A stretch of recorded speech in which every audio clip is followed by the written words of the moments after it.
حوصلہ ہے. اگر وقتی طور پہ حوصلہ کر جاؤ گے, دلیری کر جاؤ گے, آنے والا وقت آسان ہو جائے. حوصلہ نہیں, صبر نہیں, سکون نہیں. دو چار باتیں, یہاں تک کہ لوگ ابا جی کی بات برداشت نہیں کرتے, ایسے جملے کہہ دیتے ہیں جو دوبارہ پلٹ کے نہیں آتے. ماں کو لفظ نہیں بولتے, باپ کی روح تک چھلنی کر دیتے ہیں وہ جملے. لیکن لوگ اس وقت حوصلہ کرنے, اور ہم پنجابی لوگوں نے تو گنجائش ہی بڑی دے دی ہے. کہتے ہیں بچہ ہے جی, ایک ہی ہے, ایک میں حوصلہ کرے کی ہے ماشاءاللہ. تو اگر جوان ہو گیا تو کہتے ہیں گرم خون ہے, مکہ کم. اگر بوڑھا ہو گیا تو کہتے ہیں بوڑھوں میں حوصلہ نہیں ہوتا, نہ بچے میں نہ تو کس میں حوصلہ ہوگا؟ بولے کسی میں بھی نہیں. چھٹی سب کو فتویٰ مل گیا نا, یہ بچہ ہے جی, ابھی یہ تو بچہ ہے, آپ تو سیانے بیانے ہیں, یہ بچہ ہے. کمال ہو گئی ہے بھائی, کیا مطلب ہے بچہ ہے؟ بچے کو سارا پتہ ہے, ہر چیز اسے آتی ہے, حوصلہ کرنا ہی نہیں آتا. اور پھر کہہ دیا وہ تو گرم خون ہے. وہ کیا بات کرتے ہو, گرم خون؟ ابے کے گلے پڑ گیا گرم خون, اس کو کھڑا کرو نا ایس پی کے سامنے, اور اس کو مار تھپڑ اس کے منہ پہ, تیرے گرم خون کا پتہ چلے. غریب کے یہ گلے پڑ گیا, اس کو کھڑا کرو ایس ایچ او کے سامنے, پھر پتہ چلے گا خون کتنا گرم ہے. وہاں بالکل چپ ہے, بالکل خاموش ہے. اور گرم خون اس کا صرف اماں کے لیے, جلال صرف رہ گیا اگر غریب گھر کی بیٹی بیاہ کے لایا تو صرف اس کے لیے. کوئی ایسی بات نہیں. ہم بڑے سیانے, ہمارا غصہ بڑا سمجھدار ہے, ہمارا وہ گرم خون بڑا سیانا ہے. وہ جہاں دیکھتا ہے کہ معاملہ ہلکا ہے تو وہاں وہ گرم خون جلال میں, اور جہاں دیکھتا ہے کہ سامنے والا تگڑا ہے تو وہاں وہ گرم خون فوراً ٹھنڈا ہو جاتا ہے. حوصلہ پیدا کرے. زندگی حوصلے مند لوگ جیتے, جو حوصلے مند نہیں ہوتے وہ تو زندگی کا ایک سال لطف سے نہیں جی پاتے. حوصلہ کریں, مسکرائیں. نبی پاک صلی اللہ علیہ وسلم نے فرمایا عورت کی اگر آدھی ہے تو تیری تو پوری ہے نا. جس کا مطلب ہے لڑائی اگر بچ سکتی تھی تو مرد کی وجہ سے بچ سکتی تھی, گھر میں امن ہو سکتا تھا. کہتے ہیں یہ بڑی بیوقوف ہے, میری سنتی نہیں. تو میں نے کہا جو اس سے بحث کر رہا ہے وہ سیانا ہے؟ بولیں, جو بحث کر رہا ہے وہ عقل مند ہے؟ بندہ تو چلو تھا وہ دانشور شیکسپیئر, باتیں بعض اوقات اس کی کچھ ایسی ہیں. اس سے کسی نے پوچھا تھا عورتوں سے کون جیت سکتا ہے بحث میں, تو اس نے کہا تھا وہ جو ان سے بحث نہ کرے, جو ان سے بحث.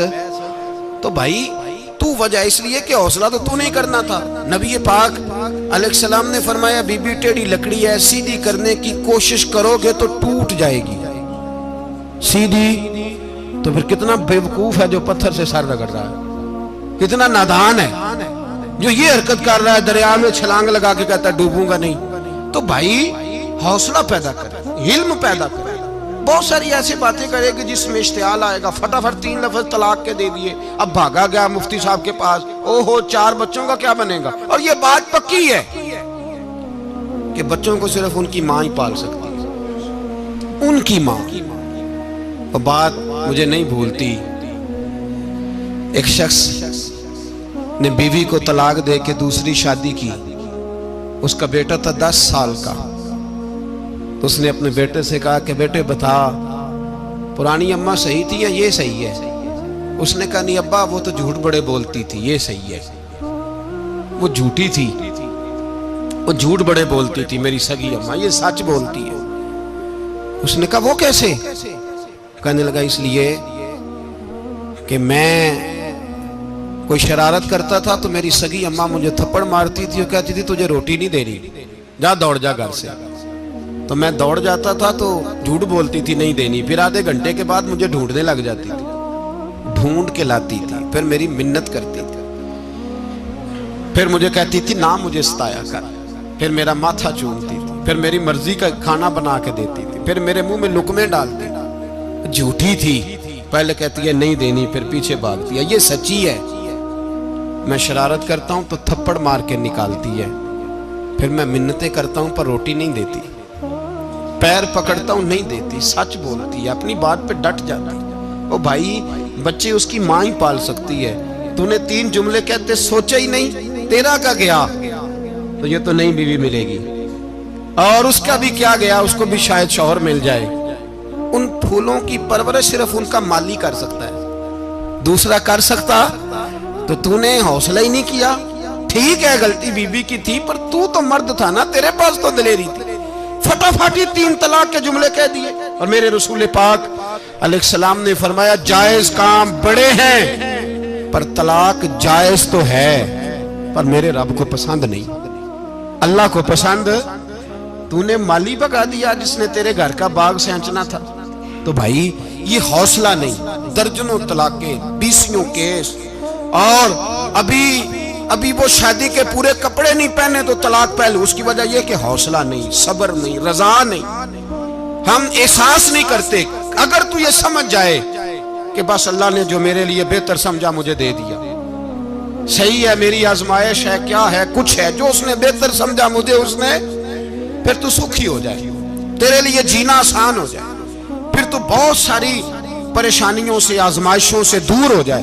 میرے نبی پاک صلی اللہ تعالی علیہ وسلم نے نا عثمان بن طلحہ, کعبے کی چابی ان کے پاس ہوتی تھی. تو حضور نے ایک دن فرمایا عثمان, اچھا یہ نہیں تھا کہ عثمان خاص لوگوں کو چابی کعبہ کھول کے دکھاتے تھے, بلکہ ان کو قریش کی جانب سے یہ حکم تھا کہ جو بھی تجھے کہے تو نے کعبے کا دروازہ کھول دینا. نبی پاک علیہ السلام نے نا ہجرت سے 2-4 دن پہلے کہا کہ عثمان ذرا چابی دو, میں نے کعبہ اندر سے دیکھنا ہے. بڑے ٹھنڈے دل سے ذرا سننا, ادھر دیکھو میری طرف, ادھر دیکھیے گا ذرا میرے بھائی. میں نے ایک بندے سے کہا یار پانی کی بوتل دینا دکاندار سے, ایک ہے اس نے کہہ دیا نہیں میرے پاس. اس بات کا کوئی غصہ بولیے, اور اگر وہ کہے سارے زمانے کو ملے گی آپ کو نہیں دینی, پھر بولے میرا خیال ہے چپ کر کے ہنس کے آ جائیں گے, سوال ہی نہیں پیدا ہوتا. ہم کہیں گے مجھے نہیں نہ دینی, تو نے تو دکان اٹھا یہاں سے, بند کاری سے, کیا مطلب ہے سب کو دینی ہے تجھے نہیں دینی, کیا معنی ہے اس کا, لے کے جاؤں گا, جھگڑا ہوگا, بحث کریں گے. عثمان بن طلحہ سے حضور نے فرمایا دروازہ کھولو, کعبہ دیکھنا ہے. عثمان کہنے لگا میں ساری دنیا کو دکھاؤں گا, آپ کو نہیں دکھاؤں گا. کتنی سخت بات ہے, پر قربان جائیں رسول اللہ کے حوصلے پہ صلی اللہ.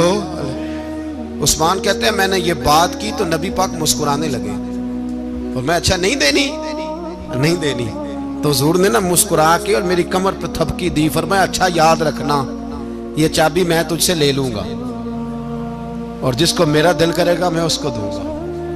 عثمان کہتے ہیں روز رات کو نبی پاک کے یہ جملے میرے کانوں میں گونجتے تھے کہ حضور نے فرمایا. کہتے ہیں جس دن پتا چلا نا نبی پاک 10,000 کا لشکر لے کے آ رہے ہیں, تو ابو سفیان میٹنگیں کر رہے تھے, مکے کے سارے سردار تیاری کر رہے تھے, اور میرے کانوں میں ایک ہی لفظ تھا کہ حضور نے فرمایا میں چابی لے لوں گا, پھر جس کو میں چاہوں گا اسے دوں گا. عثمان کہتے حد ہو گئی, وقت گزر گیا, حضور آ گئے, طواف فرمایا, اور طواف کے بعد میرے نبی پاک علیہ السلام نے فرمایا بلاؤ نا ذرا عثمان کو. عثمان کہتے ہیں میں چابی لے کے آیا تو دوسرا جملہ کوئی نہیں. ساڑھے نا کوئی بندہ مشورہ دے وے دی نہ منیے, تے جے کام مونج ہو جائے نا جن جو نے مشورہ دیتا سی تے وہ نال ہی غوث پاک بن جاندا ہے. تینوں آکھیا سی نا فوراً ہی داتا علی اجمیری ہو جاندا ہے. وہ کہندے تینوں پتہ نہیں میں کڈا ولی اللہ, تینوں میں آکھیا سی میں انج نہ کر, اور بندہ پریشان ہوتا ہے, کام الٹ ہو گیا, اور لاگوں آکھی جاندا ویکھو جی میں تے تانوں پہلوں ہی آکھیا سی جی. عجیب بات ہے, شیخ چلی کی طرح پیچھے پڑ جائے گا, میں نے تو پہلے ہی کہا تھا. او بس کر یار, اب تو خواجہ معین الدین اجمیری ہو گیا, بس کرو. مشورہ ہی ہوتا ہے, کسی کا مل جاتا ہے اور کسی کا نہیں لیا جاتا. فوری طور پہ بندہ اٹھ کے نا تو ولایت کی 4تھی سیڑھی پہ چڑھ جائے گا, کہے گا میں تو اب دالے وقت ہوں, میں قطب دورہ ہوں, میں نے تجھے کہا نہیں تھا. اب بس کر یار, کئی دفعہ مشورے صحیح ہوتے ہیں, کئی دفعہ صحیح. بولیے نبی پاک صلی اللہ علیہ وسلم کی احد کے دن خواہش یہ تھی کہ اندر رہ کے لڑنا ہے. جوان سے آبا نے کہا باہر جا کے لڑائی کرنی ہے. حضور نے باہر جا کے جنگ کی, بظاہر مسلمانوں کو شکست ہوئی. حضور نے ایک دفعہ نہیں کہا کہ میں نے تمہیں کہا نہیں تھا اندر رہنا ہے, بس ہو گیا جو ہو گیا. اب اس میں فٹافٹ اگلے کو حوصلہ دو, کوئی حرج نہیں یار.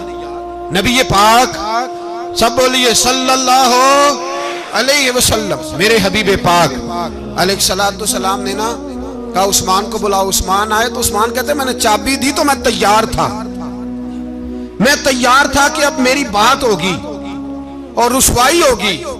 لیکن کہتے ہیں قربان جائیں مصطفیٰ نے تو یہ جملہ بھی نہیں کہا کہ میں نے تجھے کہا نہیں تھا, یہ بھی نہیں کہا. حضور نے چابی لی, کعبے کے بت صاف کیے, نماز پڑھی, واپس آئے. فرمایا عثمان میرا وعدہ تھا تیرے ساتھ کہ جس کو میں چاہوں گا چابی دوں گا, یہ لو چابی میں تجھے ہی دینا چاہتا ہوں, لے لو رکھ لو. عثمان کہتے ہیں وہ چابی نہیں میرے طرف آ رہی تھی, میری طرف ایمان آ رہا تھا. وہ چابی نہیں آ رہی, ایمان آ رہا تھا میری جانب. کہتے ہیں میرے ہاتھوں میں چابی آئی اور میری زبان پہ کلمہ توحید جاری ہو. بھائی تدبر, حوصلہ, صبر, رضا. ہمیں تو ٹائم بھی نہیں گزارنا ہوتا. گھر کا ماحول, گھر کے اندر رہ کے لوگ دکھی ہیں, اس لیے کہ ہماری طبیعتوں میں حوصلہ نہیں, ایک منٹ کے لیے نہیں, ایک سیکنڈ کے لیے بھی ہم یہ برداشت نہیں کرتے کہ چلو تھوڑا انتظار کریں, وقت کو دیکھیں, موقع کو دیکھیں. میرے نبی پاک علیہ الصلوۃ والسلام پہ اتنی مصیبتیں آئیں کہ پہاڑ پہ آتی تو وہ ریزہ ریزہ ہو جاتے ہیں, لیکن کسی مقام پر بھی حضور علیہ الصلوۃ والسلام شکوہ کرتے نظر نہیں آتے. ہم غریبی کا رونا روتے ہیں, ہر چوتھا آدمی کہتا ہے بڑا غریب ہوں, لیکن میرے نبی پاک علیہ الصلوۃ والسلام نے چوتھے دن کھجور کھائی, سرکہ کھایا ہے اور موٹے بان کی چارپائی پہ آرام کیا ہے. حضرت عمر نے کہا حضور کتنی تکلیف ہے؟ فرمایا عمر کوئی تکلیف نہیں, تھوڑا سا تو وقت ہے, جنت میں جائیں گے, ساری نعمتیں اللہ نے ہمارے لیے تیار کی ہوئی ہے. راضی بالرضا, راضی بالرضا, کوئی کسی قسم کا مسئلہ نہیں. ہمیں آزمائشیں آتی ہیں, تکلیفیں آتی ہیں, بیماریاں آتی ہیں, لوگ چھوٹی چھوٹی بات پر پریشان ہو جاتے ہیں, ذرا ذرا سی بات پر شکوہ کرتے ہیں. میرے رسول پاک علیہ السلام نے فرمایا جب میرا رب کسی کو بیمار کرتا ہے تو 2 فرشتوں کو بھیجتا ہے, جاؤ میرے بندے کی تیمارداری کر کے آؤ. اللہ اکبر, خود رب بھیجتا ہے, جاؤ میرے بندے کی. تو مجھے بتائیے جب اللہ بھیجے تو پھر تندرست خوش نصیب ہوا کہ بیمار؟ جی تندرست پھر خوش نصیب کون ہوا؟ میرے نبی پاک صلی اللہ علیہ وسلم نے فرمایا رب 2 فرشتے بھیجتا ہے, فرماتا ہے پتہ کر کے آؤ میرے بندے کا اس کا کیا حال ہے. حالانکہ اللہ سارا ہی جانتا ہے. فرشتے آتے ہیں, واپس جاتے ہیں, رب کریم پوچھتے ہیں بتاؤ میرا بندہ کیا کہتا تھا. اللہ تجھے سارا ہی پتہ ہے, پر ہم سے پوچھتے تو بتا دیتے ہیں. وہ یہ کہتا تھا کہ میں اپنی رب کی رضا پہ بڑا ہی راضی ہوں. وہ تیری حمد کر رہا تھا, تیری تعریف کر رہا تھا, تیرا شکر کر رہا تھا, تیرے لیے کلمات حمد بیان کر رہا تھا. تو میرے نبی پاک علیہ السلام فرماتے ہیں, اللہ فرشتوں سے فرماتا ہے سنو پھر اگر میں اپنے بندے کو اس بیماری میں شفا دوں گا تو اس تندرستی سے زیادہ اچھی تندرستی دوں گا جو پہلے اسے عطا کی ہوئی تھی, پہلے سے اچھی صحت دوں گا. اور اگر اسے اس بیماری میں موت دوں گا تو پھر مرتے ہی اس کے لیے میں جنت کا فیصلہ فرما دوں گا. بھائی جب تو راضی بالرضا رہتا ہے, راضی بالرضا, بڑی سادی سی بات ہے بھائی. آپ گھر گئے روٹی مانگی تو اگر کسی نے کہا نا کہ اتنی تھکاوٹ ہے ٹائم پہ آیا کریں اس وقت, تو روٹی تو وہ بھی مل گئی, پر اس میں لذت, وہ سکون نہیں, وہ سکون نہیں. میری اماں جی سالن پکا کے رکھ لیتی تھی تو روٹی جب بھی کوئی مانگتا تھا تو تازی بنا کے دیتی تھی, ان کی طبیعت تھی. تو میں اکثر ان سے کہتا کہ اماں جی پکا کے رکھ دیا کرو. کہتے تمہیں خوشی نہیں ہوتی جب تمہاری اماں تازی پکا کے دیتی ہے؟ خوشی ہوتی ہے, طبیعت میں خوشی ہوتی ہے. ان کا مزاج تھا, ذوق تھا, تو ہم سمجھتے تھے یار یہ بڑی سعادت کی بات. تو آپ گھر گئے رات کو تو گھر والوں سے کہا روٹی دوں, فوراً اٹھے, فوراً, اور انہوں نے کھانا تازہ بنایا اور ساتھ یہ بھی کہا باہر سے نہ کھایا کرے بندہ بیمار ہو جاتا ہے. کتنی ٹھنڈک پہنچتی ہے آدمی کے دل کو, سکون ملتا. تو بھائی بیماری تو آپ نے کاٹ لی, لیکن ساتھ کہو ہو بڑا بیمار ہوں, میں نے تو اتنے گناہ بھی نہیں کیے, ظلم بھی نہیں کیا, کسی کو کچھ بھی. اب بیماری تب بھی کٹ گئی, پر بڑی آزمائش, مریض ڈاکٹر کے گلے پڑ رہا, اس کے لواحقین جھگڑے کر رہے, بیماری وہ بھی کٹ گئی. اور ایک بیمار وہ ہے جو چارپائی پلیٹا ہے اور کہتا ہے جس طرح میرا اللہ راضی اسی طرح میں بھی راضی. تو بیماری اس کی بھی کٹ گئی. حضرت یونس علی نبینا علیہ الصلوۃ والسلام نے ایک دن حضرت جبریل امین ملنے آئے تو جناب یونس علیہ السلام کہنے لگے اے جبریل, اللہ کے نیک بندوں میں جو اللہ کو اس وقت سب سے زیادہ پسند ہے نبیوں کے بعد, توجہ کرنا بات پر، جو سب سے زیادہ اللہ کو پسند ہے نبیوں کے بعد ولیوں میں، اور سب سے زیادہ اللہ جس کو اللہ کی بارگاہ میں عبادت گزار لکھا جاتا ہے، میری اس بندے سے ملاقات کراؤ۔ تو حضرت جبریل نے جناب یونس علیہ السلام کو ساتھ لیا تو ایک شخص کے پاس پہنچے جو آنکھوں سے اندھا تھا، دونوں ہاتھ اس کے سلامت نہیں تھے اور پورے جسم میں پیپ جاری تھی، ریشہ تھا۔ جب جا کے السلام علیکم کہا نا حضرت یونس نے، اس نے وعلیکم السلام کے بعد پہلا لفظ پتہ کیا کہا؟ اس نے کہا یا اللہ تیرا شکر ہے، یا اللہ تیرا، آپ بھی ادا کریں اللہ کا شکر، یا اللہ تیرا، اللہ تیرا شکر ہے۔ تو حضرت یونس علیہ السلام کہنے لگے تو شروع سے اس طرح کا ہے، نابینا بھی اور ہاتھوں سے معذور بھی اور سارا جسم شروع سے؟ تو بڑے ہی خوبصورت لفظ اس بیمار نے کہے، کہنے لگے نہیں حضور میں بالکل ٹھیک ٹھاک تھا، جب تک میرے رب نے چاہا کہ یہ دنیا کو دیکھے تو تب تک اس نے مجھے آنکھیں دی، اور جب اس نے چاہا کہ اب اس کا دیکھنا بہتر نہیں تو اس نے واپس لے لی۔ تو یا اللہ تیرا شکر ہے، اللہ تیرا شکر ہے۔ پھر کہا جب تک اس نے چاہا کہ میرے ہاتھ رہے تب تک رہے، جب اس نے چاہا کہ میرے لیے بہتر نہیں تو اس نے لے لیے، تو یا اللہ تیرا شکر ہے۔ جب تک اس نے چاہا کہ میرا جسم صحیح و سلامت رہے تو رہا، اور جب اس نے چاہا کہ میرے لیے بہتر نہیں تو مجھے بیمار کر دیا، تو یا اللہ تیرا شکر ہے۔ تو حضرت یونس علیہ السلام کہنے لگے جبریل واقعہ یہ اللہ کا سب سے زیادہ شکر گزار بندہ ہے، سب سے زیادہ عبادت گزار بندہ ہے، سب سے زیادہ۔ میرے نبی پاک علیہ السلام نے فرمایا میرا مومن ہر حال میں نفع میں ہے، نعمت ملے تو شکر کر کے نفع، مصیبت آئے تو صبر کر کے نفع، اپنی زندگی میں تحمل، بردباری، علم پیدا کرے، حوصلہ پیدا کرے۔ ہر آنے جانے والے شخص کے مزاج کے مطابق اسے نہ ملے، اپنا مزاج صحیح رکھے، اپنی طبیعت کے مطابق اپنے ماحول کو برقرار رکھے۔ علم کے ساتھ گزارا کرو گے تو رشتہ داروں سے بھی بنی رہے گی، دوستوں سے بھی بنی رہے گی، ہر ایک سے تعلق رہے گا۔ اور اگر آپ کے اندر یہ حوصلہ نہیں تو پھر سارے معاملات پریشانی کا شکار ہو جائیں گے۔ اللہ ہمیں سمجھنے کی توفیق عطا فرمائے۔ آخر دعوانا